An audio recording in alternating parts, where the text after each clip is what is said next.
Welcome to the Real Estate Investing Club. This is the place everyday real estate investors gather to share their best stories, biggest insights, and favorite tactics to grow a portfolio of cash flowing properties in today's market. Here's your host, Gabe Peterson.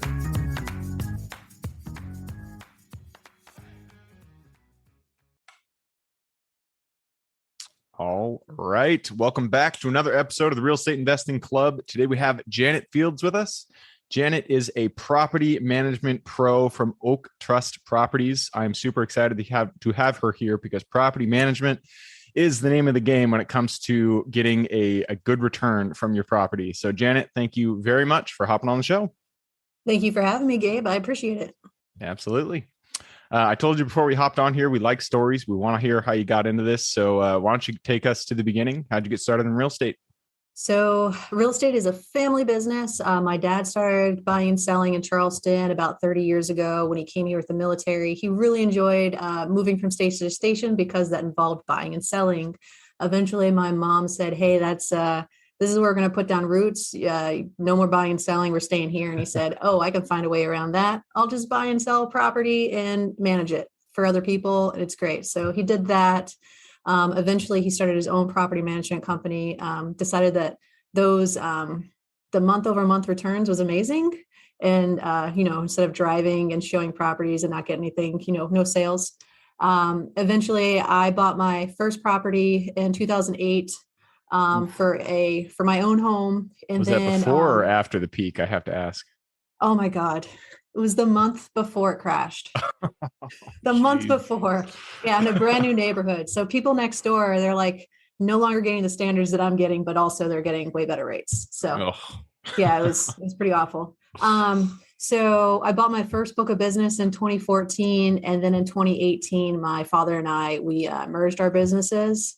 And that is what you see today is the Oak Trust Properties. A lot of what I've learned through design and being an artist and being collaborative is where I've got a lot of my values from. So there's a lot of collaboration and critical feedback. So I want to know what I can do better.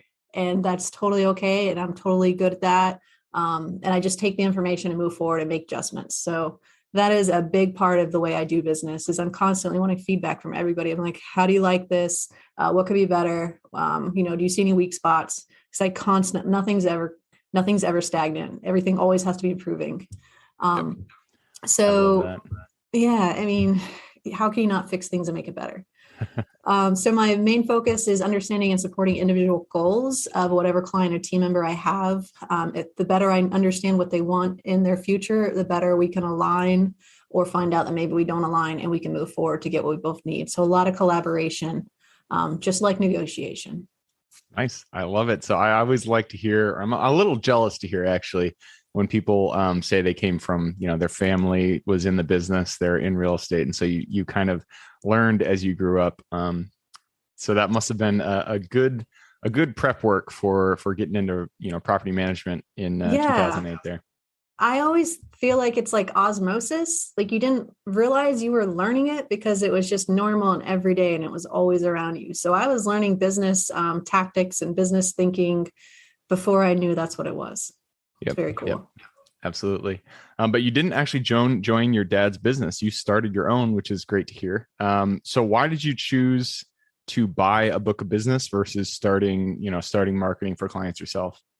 Oh, so it's actually a lot quicker way to get started. So instead of pounding doors and pounding the pavement, somebody had came to my dad and said, hey, I'm looking to get out. And my dad said, hey, I'm not looking to buy, but actually my daughter is. And since they're seller financed, it's an extremely doable deal. And I already knew that my dad was successful. So I took a look at like under the hood there and I pretty much mirrored that process. And then I worked DBA as him side by side for a while. And we realized this is way complicated. We have our own seats. It's not like we're, dueling our seats. So why don't we just combine businesses, work together? And that's been really great for us, especially for him since he stepped out about, 10 years ago. He's like, yes, my daughter is here. She can take the reins. Yeah. That's great. Well, so property management is it's probably the hardest thing about real estate, in my opinion. I feel like acquisitions is, it can be difficult. Generating leads can be difficult, but the real energy and effort is property management. So from your perspective, I know you guys have a lot of experience here. What is it that people should look for? Sorry, I guess we'll split this conversation into two: one third-party property management and one self-property management. So what is it people should look for when they're hiring a third-party property manager like yourself? You want to find somebody who does things the way you want to do things, but you also want them to be removing that liability. So you taking a look at that application is not a good idea. That means that now you are at risk. So trust your property manager, especially if they're a member of NARPM, the National Association of Property Managers.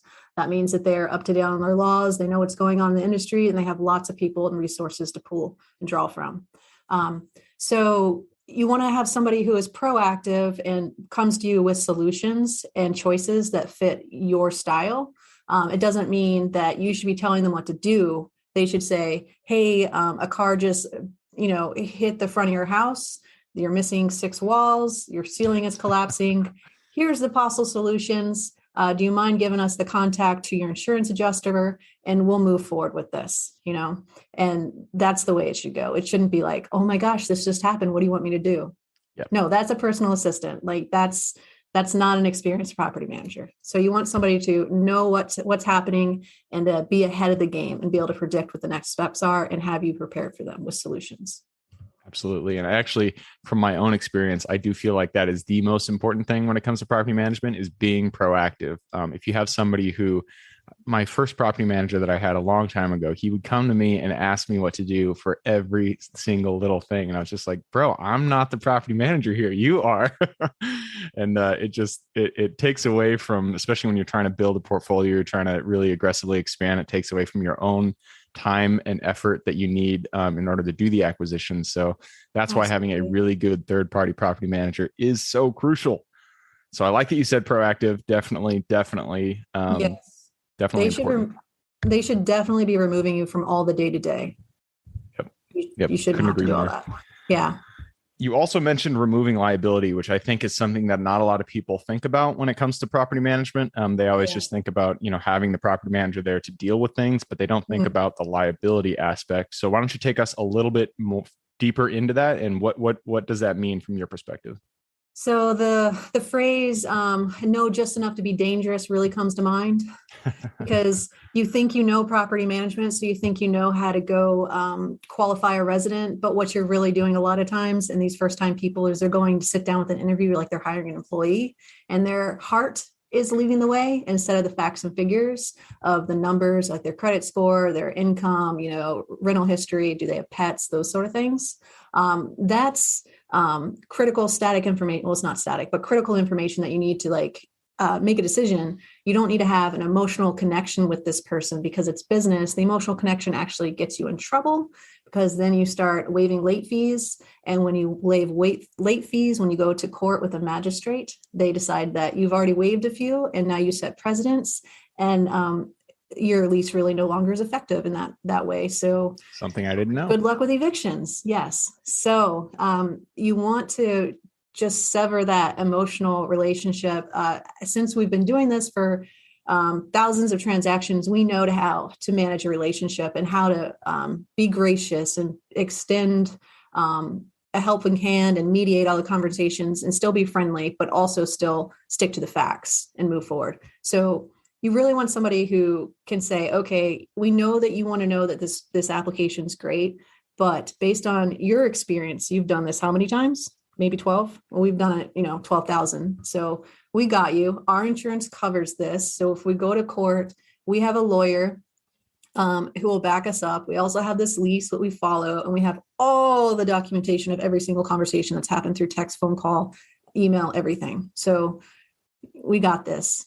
You don't want to know how many kids they have in the house. You don't need to know where they work. You want to know their credit score, and that's it. Yep.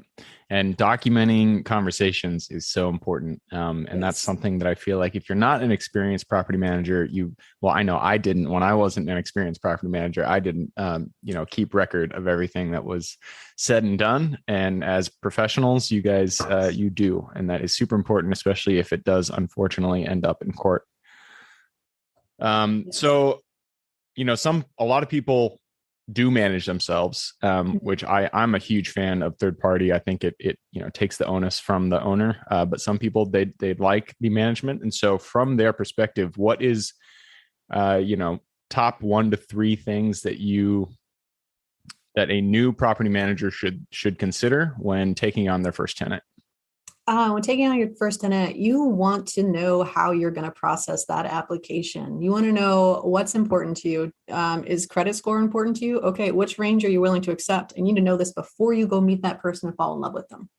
So you need to write that down and hold yourself to it. You need to find out how much rental verification or how much income verification that you want. Like how much, is it 3 times? Is it 2.5? Is it 2 times? Do you want 6 times? You want to know, is it gross? Is it net?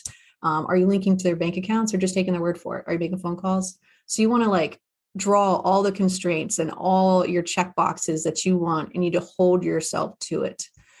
You also want to build a team.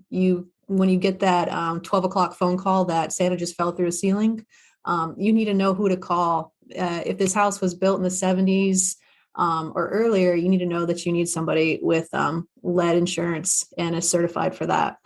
You need to know who is going to be willing to take that midnight call and patch up the roof so nobody else comes in and steals the Christmas presents. And if it's raining, you need a tarp. So you need to have reliable people that you have a good relationship and you guys trust each other and have each other.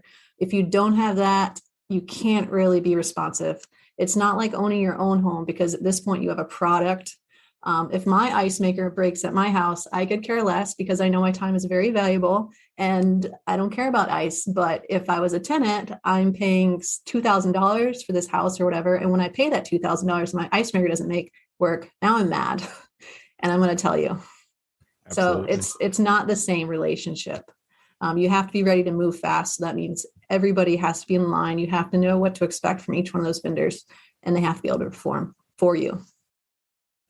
So do you, my mind was just kind of going there when you were speaking, and I was thinking of the different, there's multiple different types of property management. You guys, it sounds like you're heavily involved in single family and probably multifamily. Do you guys also do short-term rentals? We do not do we do like a handful of short-term rentals out of just under 600 properties. I would say 90% of our portfolio is single family homes. Wow. Okay. That's a lot. That's a lot. And between short-term and single family, what is the main differences in management there? I would say pace. Pace is different because the longer somebody's in a property, the first month or 2 is really busy. And then after that, it's just routine. It's usually a lot of collecting of rent, unless there's work orders or unless there's special requests or accommodations or anything like that. A lot of times it's pace. So the shorter time people are in the house, the more urgency there is behind getting things repaired that the customer wants, the resident, the tenant. Yep, that makes sense. And then one other thing, going back, you mentioned income verification. What is the income that you generally like? Are you guys looking for 2x, 3x? What is the income standard that you use? So our standard is 3, and you can do gross or net, and that's a new thing people are doing these days. And we're connecting directly to bank accounts through Plaid with TransUnion and all these other companies. So it's getting very, very clear these days on what's actually there. It's nice. So wait, you said that's really interesting. Gross or net. So you can connect to somebody's bank account and it will deduct the expenses and the income and to figure out kind of NOI for the individual. Yeah. So if it's their bank account, then we see gross or net. I always get those confused. I have to look it up every time. Yeah. Or you can get their pay stubs and you can see, gross versus net. So yeah, there's some companies that do it off of net and there's some that do it off of gross, and there's some that do 2.5 or 2. But it also depends on where your product is. Is it $500 a month, or is it $3K up? Huh. That is really interesting. Things are always changing, always moving. So that's interesting to hear.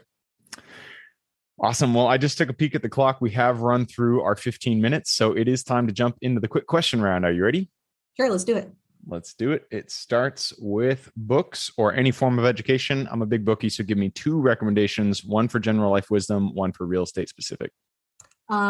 So real estate specific. Oh gosh, I usually read business books. So my last That's one fair. that I read was Simon Sinek, Leaders Eat Last. That's a great book, very humbling, great with all that. And the other one for life would be Memorable Moments. I know it's also for business, but my dad was going through some terminal illnesses and he's good today. Good. But it really helped me design moments thoughtfully and impactfully. And it's helped. I've used it in many other aspects of my life with relationships. Nice. Memorable moments. I will have to check that one out. And what was the Simon Sinek one again? Leaders Eat Last. Leaders Eat Last. All right. All right. That moves us on to the next question. This one is for your younger self. So if you could go to the Janet who, let's say she was 2008, she was just buying her first property, just considering getting into property management, go to her, look her in the eye, give her one piece of advice moving forward. Don't listen to other people telling you can't do it or you should sit in a certain seat. If there's something inside of you is saying that's not the right seat for you, it's not the right seat for you. They're trying to shove you in a box you don't fit in. Be brave. Tell them, just shut them out. Perfect. I mean, listen to people's advice, but don't sit in that seat. Yeah. Listen to your internal voice more than other people. I love it. This one that leads us to the next question, and I always lose my spot. There we go. Each of us is gifted with strengths. You are no exception. We all have something that we individually give to this world. So what is your superwoman strength? What are you exceptional at? Oh man, I'm super positive. I see into the future a long ways. And I just want to try everything. I'm very daring. Nice. I love it. Daring and positivity. Positivity takes you a long way. I'll tell you what. Yeah, it does. And the next one is for tools. There are, each business is run on our tools. I know that there are certain like Monday.com I cannot live without. So what is one software tool that is crucial to the operations of your business? So right now I really love Slack. Slack. All right. Yeah. Being virtual, a 100% virtual company, like it really keeps us connected. I love Monday as well. Yes. Perfect. All right. And that leads us to the next question. This is habits. Habits form the foundation of our life. So point to one thing that you do day in and day out that contribute the most to your overall health, well-being, happiness, and success. Sticking to a really good routine. Lights out at 10, get up at 5. Routines definitely solidify it for me too. And that leads us to the very last question. This one is for the listeners. You've given us a lot of good advice about property management. I'm sure there's people out there that want to reach out and say hi. What is the best way for them to do that? Sure. We're at oaktrustproperties.com. You can find Oak Trust on LinkedIn, and you can also find us on Facebook as well. And we would love to hear from you. Perfect. oaktrustproperties.com. I will put that in the show notes. So if y'all want to reach out to Janet and say hi, just click a little more in the description. It'll pull down the full description. In there, you can find the URL to reach out and say hi. So Janet, that wraps it up. Thank you very much for hopping on the show. Thanks for having me. I appreciate it. This has been great. Absolutely. And for everybody who's here with us today, thank you guys for showing up. You are the reason we do this. So if you have any questions whatsoever, reach out to me, Gabe at therealestateinvestingclub.com. Other than that, I hope you guys have an absolutely fantastic week. Keep rocking real estate, and I look forward to seeing you on the next episode. Thank you for joining us for another episode of the Real Estate Investing Club. I hope you guys enjoyed the episode and were able to pull some actionable advice that you can go home with and apply to your own investing business. Before you go, I have a gift for you. If you're a new investor looking to get started or an established investor looking to take your business to the next level, I've created an ebook just for you available on the website. This ebook will cover how I was able to create both active and passive income in real estate with very little money to start with. In it, I will address the 3 most often cited obstacles new and veteran investors run into by showing you how to find a deal that's actually a deal, how to finance that deal with little to no money down, and how to exit a deal for maximum value. And if you get the ebook today, I'm going to bury you in bonuses, 7 of them to be exact. First, you'll get the off-market lead generation blueprint, which will take you through the exact systems and processes we use to generate off-market leads like clockwork, which is the most important skill when it comes to creating real wealth in real estate. Then you'll get the A to Z REI systems and vendors guide, which will allow you to peek under the hood of our business and see the exact tools and systems and even the vendors we use to grow our business. After that, you will get the top 100 best performing keywords pack, which will give you the exact keywords we use to target leads online and generate leads without having to lift a finger. Next, you'll get the contracts bundle for wholesaling and renting real estate, which will give you access to all of the contracts we use in the field to execute all types of transactions. After that, you'll get the Investor's Quick Analysis Calculator and Offer Tool, which will allow you to quickly calculate whether a deal is an actual deal and will allow you to create an offer automatically from those calculations. Next up, we'll give you the Investor's Daily Success Tracker, which is a tracker you can use to ensure you are taking the right actions day in and day out to reach your financial goals in real estate. And finally, you will get the Wholesaler's Template for Quick Assignment Cash, which will give you the templates we use to present our wholesale deals professionally and efficiently to our buyers. I know that is a ton of things to say. I'm glad you're able to stick with it. So you'll get both the ebook and all of those 7 free bonuses when you download the ebook today. All we charge is the admin cost to run the show. So if you are interested in the ebook and the bonus bundle, head on over to the website at therealestateinvestingclub.com. Click on Get the Ebook Bundle at the top of the page and take advantage of that deal. With that housekeeping item covered, I hope you have an absolutely fantastic day and even better week. Keep rocking real estate, and I look forward to seeing you on the next episode.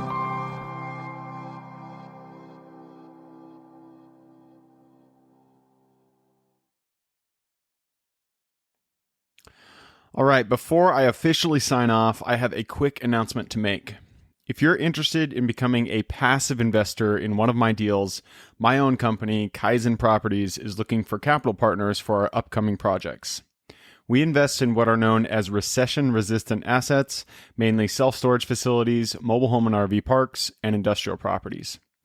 If you're interested in investing and would like to learn a little bit more about my company, our investing criteria, and some of the previous projects we've done, go to the Real Estate Investing Club podcast at therealestateinvestingclub.com and scroll all the way down to the bottom of the page. Click on the Invest With Us button.